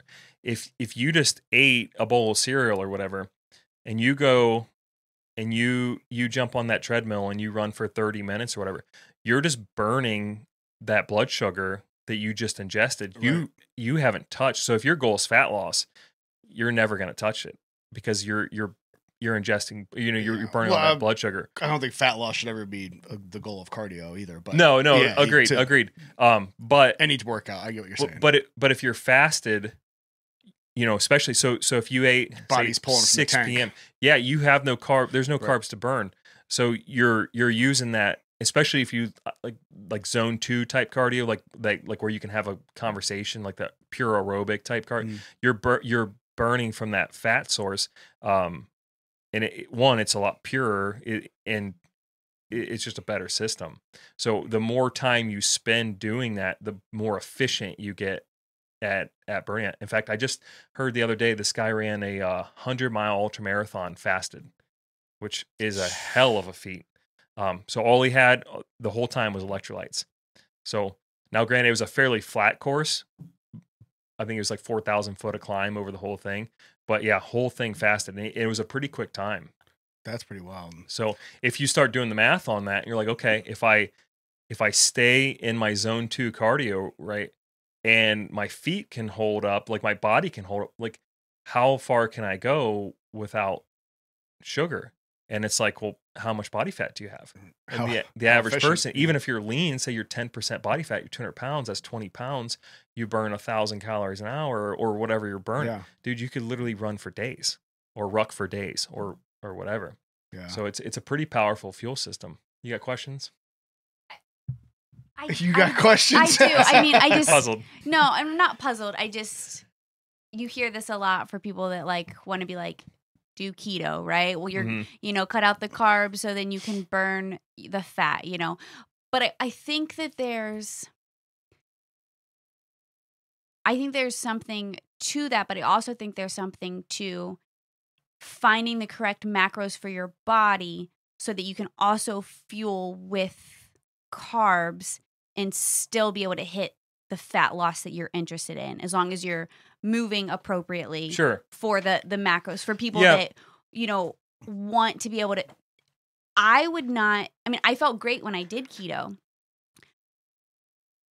But, I had the issue of anytime I ate more than 10 carbs, my blood sugar spiked. I'm a different case. But there's some people who are just like, they feel sluggish without the carbs. So it's just like this, I don't know if it's just people's makeup is different, or if, people haven't maybe found the correct, macro breakdown to where they can still achieve their, their fat loss goals based on, their workouts and how much they're actually moving their bodies throughout the day, that sort of thing. It's like a... No, I agree with you. So I think there's a bunch of things there. One, your genetic background, some people are going to be more... They're going to naturally gravitate towards carbs more than others.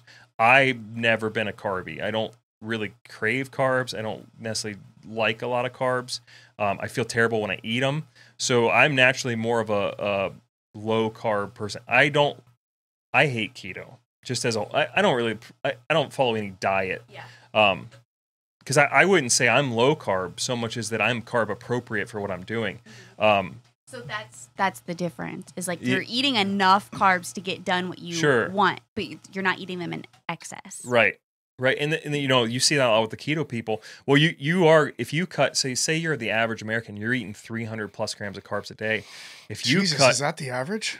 Oh, I think 150 plus is for sure. You're probably right. There's probably three. I would say it's probably 300. 300's probably 300, not. 500. Yeah, can you find an average? Yeah, I can do 300's not that bad if you're in the gym, an hour. No, well, we're not talking about week that. We're talking about an average American. Resistance training. Yeah. And even then, that's a lot. Appropriate, he said. Right. So, you think how much carbs you really burn. So your first hour, say you go in and do a full 1 hour workout, you're going to burn 50, 60 grams of carbs maybe. Your body is capable through a process called glyconeogenesis. It can make about an hour to 90 minutes worth of carbs out of fats and proteins. So that first hour, you don't really need carbs to fuel it. Where you get into trouble is when you go into more endurance stuff, when you get into that multi-hour thing. But even then, you can generally backfill those. If you're going to run a race, you should probably ingest carbs during the race. But if you're just doing regular training, you can usually backfill that at the end of the day and cover your carb losses. So I tend to just eat carbs based on what I did that day and backfill. But it's so much less. So if you did a 2 hour training session, 2 bananas would cover that. It's not a huge amount. That guy that did was it an ultra marathon just on electrolytes? 100 miles. So do you think he could have done better if intermittently he had those bursts of carbs, or like, Oh yeah, was for there sure, a reason? for sure. Okay, so Yeah. he just okay. Yeah, so he I was just a wanted to professional clarify runner. that. He So just did he do it just to see if he Just for the could, experiment. or to Yeah, experiment his body? Yeah, because it's such a ultra running in general is such like a wild west because it's a new thing. Right. So and then low carb endurance athletes are like even newer. So it's just trial and error experimentation. Yeah. So what we know is what works for an ultramarathon won't work for a 5K, because the 5K, you're in that high heart rate zone 4, Right, you're zone sprinting. 5. Yeah. You're just burning pure glycogen. It's not going to work. But these ultramarathon, they're not running fast. They're very low heart rate, zone 2-ish type stuff.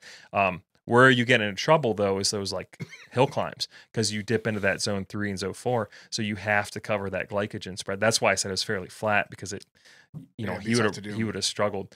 But even like so Zach Bitters he's a real famous ultramarathoner. He's broke a bunch of American records. He's a fairly low carb, but he still ingests carbs during the race because performance wise you have to. But I think where it benefits, carbohydrates seem to have like an inflammatory response for a lot of people. So what he'll do is he'll finish a race and he'll go almost like full carnivore for a couple weeks, because it's the easiest way to reduce your inflammation. And so he'll do that, and then as he ramps up for the next race, he'll slowly add carbohydrates as his mileage and times increase. And then full race day, he'll do like pretty much a full-blown carb. But his body's become so efficient at fat burning, it can kind of cycle. So that's the like goal. NOS. It's like, yeah, you want when you need those real short bursts of energy, but like all the time, probably not great for you. I don't know 100%. If there's anybody like that has it.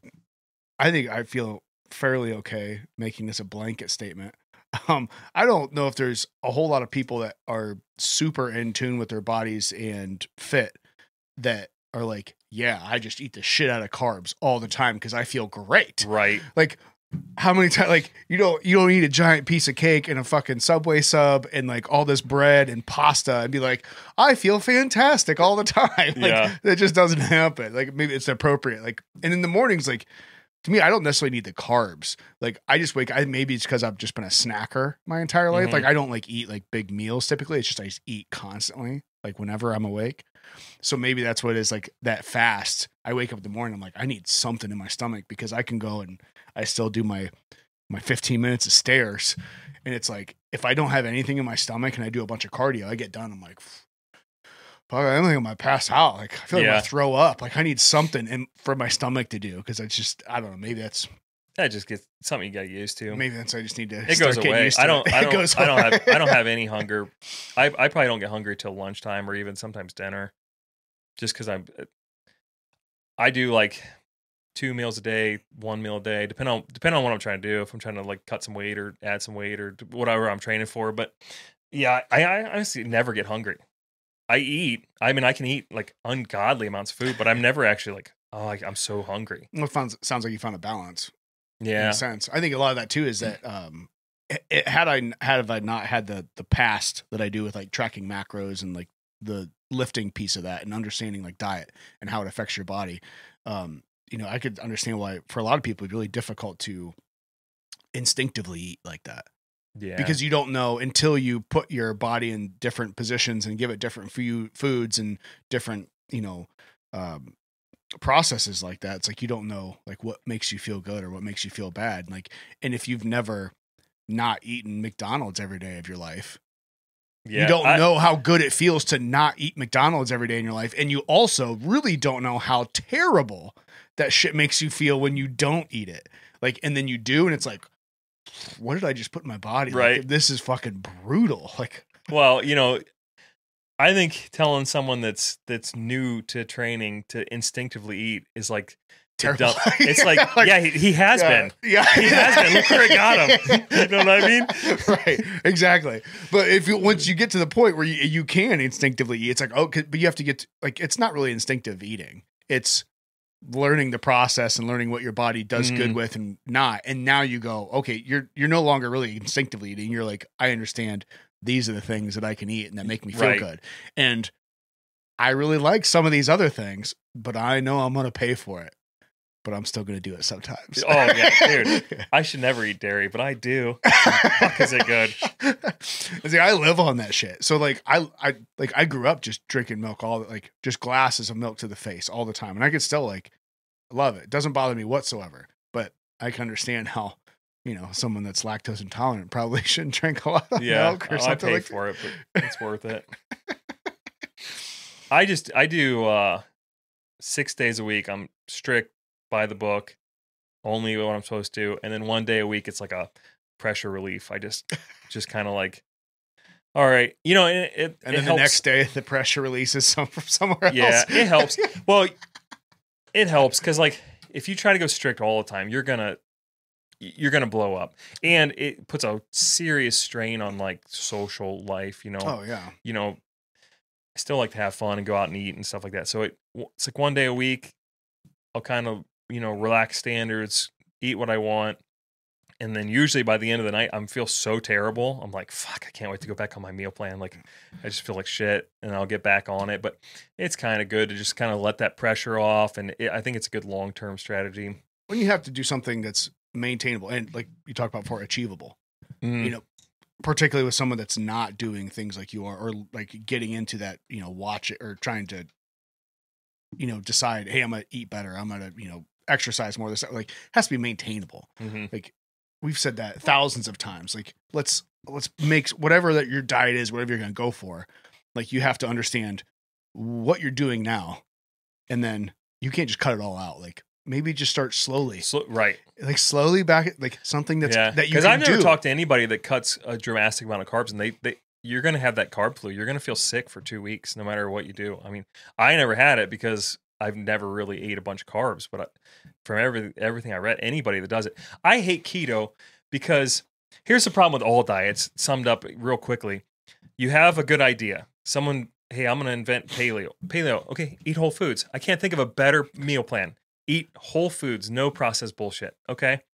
And then you have the dogma people that come in, and they're going to put their little hands on it. Oh, well, bacon's whole foods. Bacon came from a pig. Well, motherfucker, there was no such thing as bacon when pigs were out in the wild. There's no bacon on a wild pig because there's no fat. You know what I mean? Right. So then they got, I'm going to eat bacon every day. So then they fuck it up.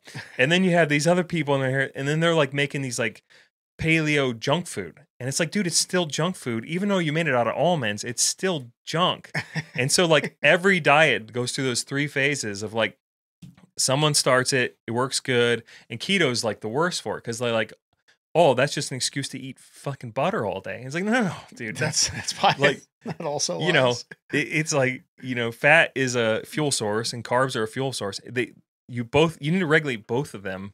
It just so happens that fat is a little bit more satiating to most people than carbs are, but you still, protein's the number one. And then the other 2 should just be regulated for as needed. Yeah, I can survive on just beef jerky alone and an occasional piece of bread. Solid. Give me just fat and salt and meat and protein, and it's hard to find good beef jerky anymore, man. It's all bullshit. The local place does a phenomenal job. It's Canaan Center Meats. Yeah, they sell some around some different stores, and they have it's not that far from you. They have a store heading towards Shreve on Route 3. Mm-hmm. Okay. Yeah, they're the best beef jerky. Sometimes I look at beef jerky and it's 50 grams of fat, 48 grams of sugar, 6 grams of protein. I'm what the fuck? That's not meat. Yeah, no. How'd you get that out of meat? Yeah, their stuff's legit. It's real. They do pork and chicken, jerky, and it's fucking tasty. It's basically that's my lunch every day. It's just beef jerky. I don't eat the whole bag. I just because that would also provide some. As soon as I start something, I finish it. I don't care if it's a it's family size pat. It's too expensive to finish it all this winter. I don't know how people stay skinny when they do cardio. So when I do sandbag work and rucking and stuff, I'm pretty easily managed my hunger. I'm just not really hungry. This running stuff, dude, if anybody tries running for weight loss, it blows my mind. I could eat an entire family size bag of trail mix and never even think about it. I'm hungry all the time. Just a big bag of nuts. It's all the fat in there. Dude, I love trail mix. It's good. It's sustaining. It's got that fat, right? Whole Foods. I read this guy, Dr. Ted Naiman, wrote a book called The PE Diet. It's a pretty interesting read. It's not even really a diet so much as like a reflection on everyone else's like dieting and strategies and why they do well and why they fail. And he talks about all the different fuel sources and how the body uses them and strategies and stuff. But what he does is kind of give you a quick reference of like how to look at things in like a supermarket and decide if you should eat that or, you know, and it's pretty good. You know, he compares like it's called the protein to energy ratio. So you're taking like fat and carbs, protein divided by fat and carbs and like coming up with a number system. But it was pretty interesting in that regard. And, you know, basically if you eat whole foods and stay away from ultra processed stuff, like that's kind of the easiest way to do it. But it's a pretty decent read in that. Yeah. It takes a lot of work to do a diet like that. That's like that whole foods and like actual real food. Like when you start realizing how much like, and I think of myself now, like 10 years ago, I've been like, look at this, listen to this fucking hippie. But like you realize just how much food that people like we eat that's on the shelf. Do you think, oh, this is healthy or this, that, whatever? And it's like, you look at the ingredients list and it's like, if you're eating something that has more than like 10 ingredients, it better be fucking trail mix. Yeah. I'm teaching my oldest daughter that now of like, she'll go grocery shopping with me and she'll have to choose between different things. And I'm like, read the ingredients. And she's like, I can't say these words. I'm like, that's why I put that one back. Yeah. That's why we don't eat that. Yeah. Put that one back. See, that one says eggs. That's good. That's good. Yeah. Easy to read. There's only like 2 lines of ingredients. Yeah. That's how I shop. Yeah. It surprised me when I started learning all those things and like really trying to like, not even necessarily learning, but thinking about it. Like, what is this? Like, what are these things that I'm eating? Like, what's that doing to me? Like, I don't know. Like there's a lot of things out there that like these ingredients weren't around, 30 years ago because it's just like all this made up chemical shit. So it's like, ugh. Well, it's like, like gluten allergies is, you hear these old timers like, oh, there's no such thing as a gluten allergy when I was a kid. And it's like, well, the gluten wasn't there when you were a kid. If you look back, so I think it was in the 70s, there was this guy, he actually won a Nobel Prize he basically bred wheat to produce greater yields. And it was lauded as like this huge success. He basically cured world hunger because he was able to double or triple the amount of wheat yield per acre. But in the process of doing that, he quadrupled the gluten content. And so now we have grain that is significantly higher in gluten than it ever was. And that's why like the old breads and stuff usually don't bother people compared to like what you're getting now. It's a totally different grain. So it's like, yeah, there wasn't probably very many gluten allergies when you were a kid because the gluten wasn't there. I mean, it was like to trace amounts versus what it is now. Yeah, I wonder how much of that, just allergies and like particularly food allergies, how much of that is due to some of those items, how much we've changed our food system and like our food supply over the last 30, 40, 60 years.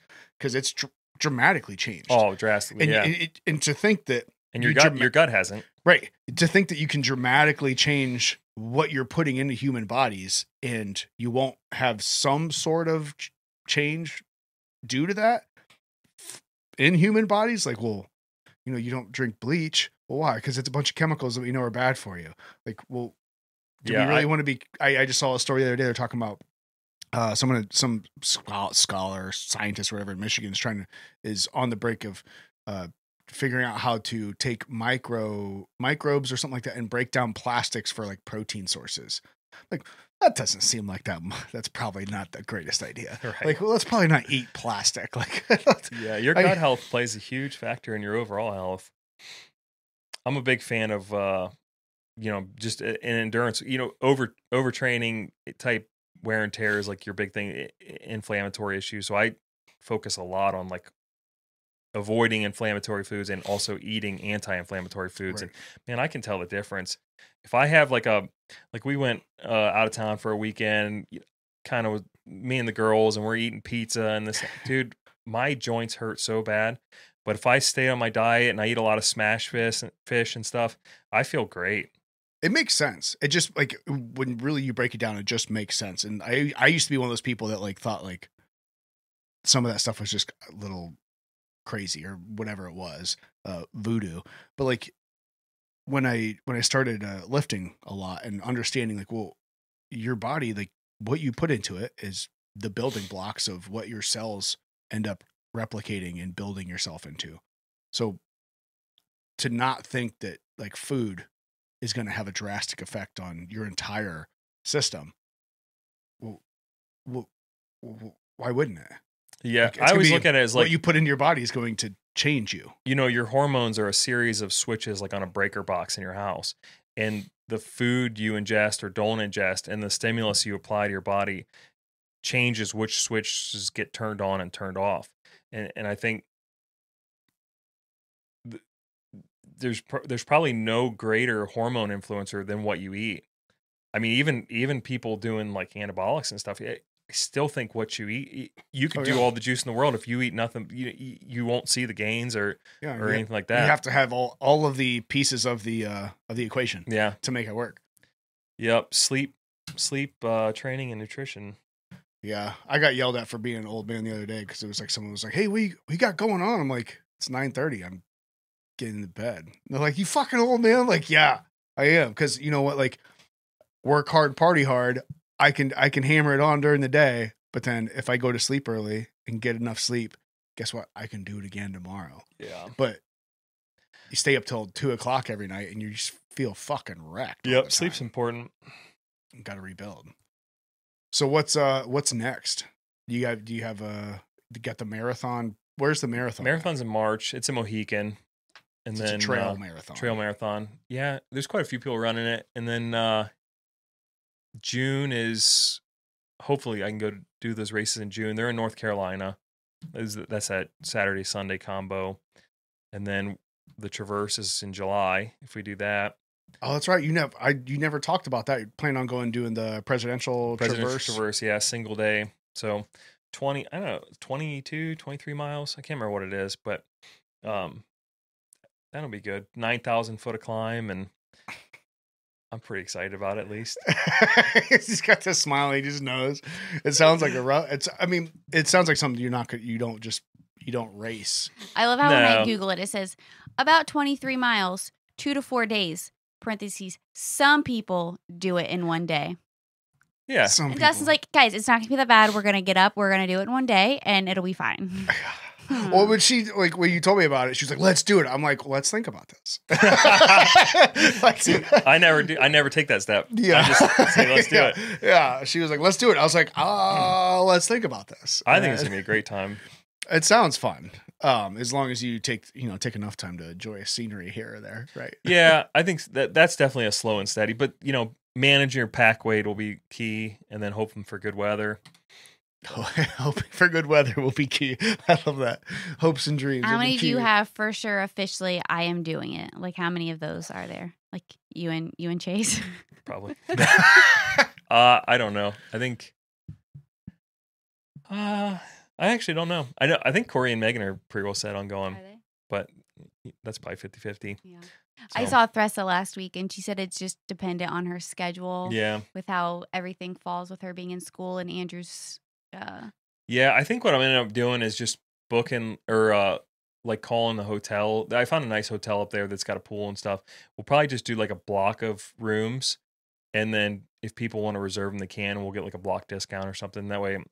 Because there's so many people that are like half in and half out to do an Airbnb, and I don't want to. That's why I was like, you know what? I'm not gonna know. Like, my training and figuring shit out is like, I can't decide that right now. So just book what you guys are gonna book, and then if we feel like I can do this, we'll just find our own place, or we'll sleep on your floor or whatever. But don't, like, I'd have a hard time, like you said, booking a big place. Yeah. And then have 3 people go. I'm not doing it. And then, yeah.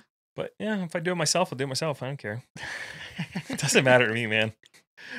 You'll enjoy. You can have my camera. You want to play with my camera like a week before so you can have it? Well, I think, wasn't it the same one that, I think I was talking to Andrew Durney at one point. I can't remember if it was it on? I can't remember if it was on the show or not.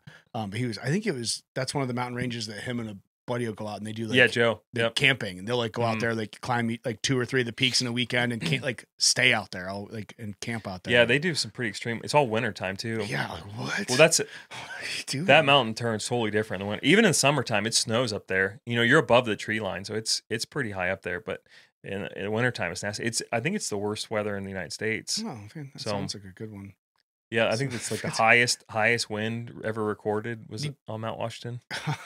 that's That's not the day we're That's going. of course not that day. Is there is there any type of like elevation like concerns with doing something like that? Have you ever done? I don't think it's that high. It's not quite that not No. high enough to. No, you're not going to be up there significantly, but I think the climb will be the worst part of it. Was it the right off the gate? Is it pretty brutal? Yeah, it's not. I wouldn't say brutal, but I think so. It's 9,000 feet total climb, but I think the first 5 miles is about 5,000 feet or so. So that first pull is going to be pretty rough. Yeah, that's just constant. And then when you get to the top, you know, it's just kind of undulating. But I think there's some boulder fields that will slow you down more than anything. Just the kind of there's some pictures. The going gets kind of rough in some sections, but That's gorgeous. yeah, I definitely think it's worth going. It's supposed to be one of the best hikes in the East Coast. Yeah, that's pretty awesome.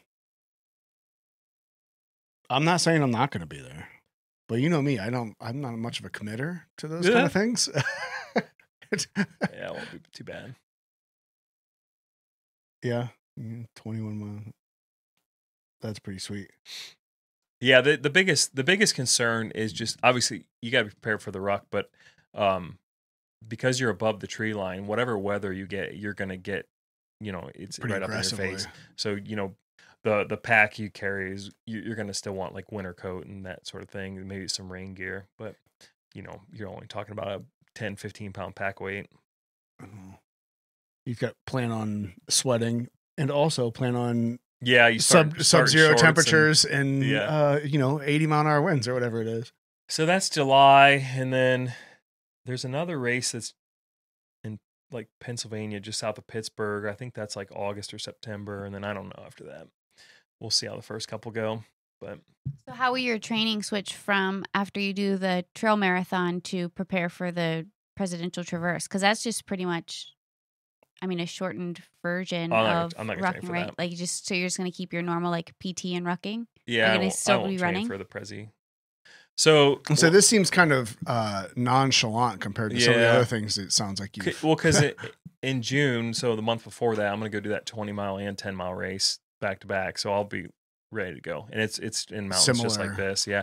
And I'll be carrying a heavier pack, so I'm not too You're worried already about be this. trained up. But This would be like a leisure walk for you. yeah, I'm more focused on this as like being a good leader and making sure like as a group we're, you know, we have emergency exit plans and like what are we going to do if someone breaks a leg, and do I have a Garmin inReach at handy, and so I'm going to kind of, even if it's by myself, I'll just make sure I'm Able to responsible. survive. Yeah. Yeah. I feel like you just need to just turn into like a travel guide, not a travel guide, but like a hiking guide I'd or love something to. like that. Why don't you just do that? I'd love to. Is it the end? Is it the end goal? The retirement, not retire, pre-retirement goal? To Man, just go and I'm going to Moab. That's my goal. That's my retirement. to live out there. So what I want to do, I'm slowly building my Jeep. What I want to do is by the time I'm like retirement, I want to have a pickup truck, a car trailer, Jeep will be finished. And I want to go to Moab for like a month, 2 months out of the year, like the kind of that shoulder season stuff when it sucks to be here, and just literally explore, get an Airbnb and just explore drive. all of it. And then the next year go, well, let's check out Colorado, and then Utah, and then, you know, wherever else, California, or that's my goal. It doesn't sound like a bad plan. It ain't a bad one. It sounds pretty It's, good. it's fairly affordable. I've I priced could it see every. you living out of a car or a van. You used to Dude, get one of those big old 350s. I priced it every way. Vans are crazy expensive. Everyone's doing it these days. I know you can't get a used van. You can buy an F350 with a cap cheaper, 4-wheel drive cheaper than a E350 van anymore, because I they're just believe that. they're so sought after. I priced it every way. RVs, whatever. Airbnb is the cheapest way to go. You can get an Airbnb for like $4,000 for a month with a pool, and it's like you got all the cookware. And It's Yeah. just cheaper. And you don't have the stress of driving an Airbnb or driving a RV out there. But yeah, that's my retirement. Sounds like not a bad idea. We're gonna. The more and more we've been watching documentaries and watching different shows and different things, and just seeing some of the terrain and some of the things that are just out there. Like, yeah, okay, I've been out I'd to like to go see some New of that shit. Mexico, but I just haven't really got out west enough to really just. I want to see it all. So my thought is like if I pull a Jeep out with my truck, then I'll have 2 reliable forms of transportation. You know, I can go trail riding. If I break down, I got a truck. Yeah. You know, if Holly doesn't want to go with me that day, she can take the truck and go do whatever she wants. We got a condo with a pool. So if I don't want to do shit, because I don't know, I imagine as you get older, you want to do less. Like you can't go every day. Right. So yeah. And or when you have to fix your Jeep when you fuck it all up. Yeah. You have to trailer it back out. I'm trying to overbuild it, so that's not an issue. But that takes up more time than training for these things. And then you can store all your spare parts in the back of the truck that you'll need. Right. Yeah, I would never recommend that hobby or this one. No? No. At least the trail running is probably not quite as expensive. Yeah, it's way cheaper. It's just as more much time consuming. But yeah. Well, it sounds like a blast, and I don't know if we'll be there for the Traverse, but I'm excited to hear the stories. Well, you can do the marathon with me.